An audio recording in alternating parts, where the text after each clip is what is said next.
रीना आज एक ननद भौजाई पे गीत लाई हूँ फ्रेंड्स, जो कि बहुत ही सुंदर है। तो मेरा ये गीत आप सबको अच्छा लगे तो मेरे चैनल को लाइक शेयर एंड सब्सक्राइब करें और प्लीज मुझे कमेंट करके बताएं कि मेरा ये गीत कैसा है, क्योंकि फ्रेंड्स मैं गीत को खुद लिखती हूँ और गाकर आप सबों तक पहुंचाती हूँ। तो प्लीज मुझे कमेंट करके बताएंगे मेरी वॉइस अच्छी है या मेरा सॉन्ग अच्छा है, मेरी लेखन क्रिया कैसी है, तो प्लीज मुझे बताएंगे। आइए सुनाती हूँ। अगिमई रुनकत ढुनकत आवलहिना नदिया दुलारी, अगिमई रुनकत ढुनकत आवलहिना नदिया दुलारी, ई झगड़ा सासू से करावत लहगा के लहरी, ई झगड़ा सासू से करावत लहगा के लहरी, आगे माई रुनकत ढुनकत आवलहिना नदिया दुलारी। सुनला मोरी सैया जी कही बतिया समझाई के, चल जाइबो नहीं हरवाया अपन भैया के बोलाई के।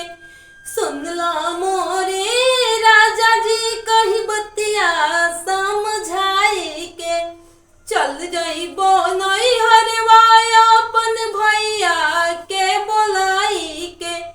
हमरा तन को न सहलई बहिनिया तोहरी, हमरा तन को न सहलई बहिनिया तोहरी, अगिमई रुनकत ढुनकत आवलहिना नदिया दुलारी, अगिमई रुनकत ढुनकत आवलहिना नदिया दुलारी।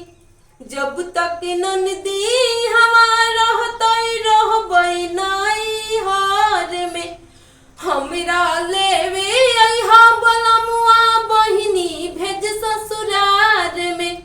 जब तक ननदी हमारा रहतई रहबई नाई हार में, हमरा लेवे अइहा बलमुआ बहिनी भेज ससुरार में।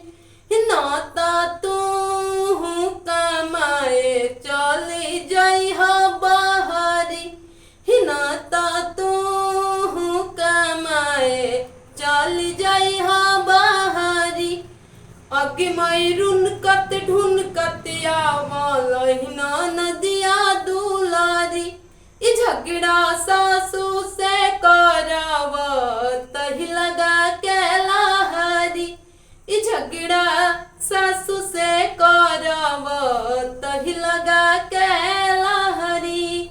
तो फ्रेंड्स कैसा लगा मेरा ये गीत, प्लीज मुझे कमेंट करके बताएंगे, तभी तो मैं आगे लिख पाऊंगी अच्छे अच्छे सॉन्ग।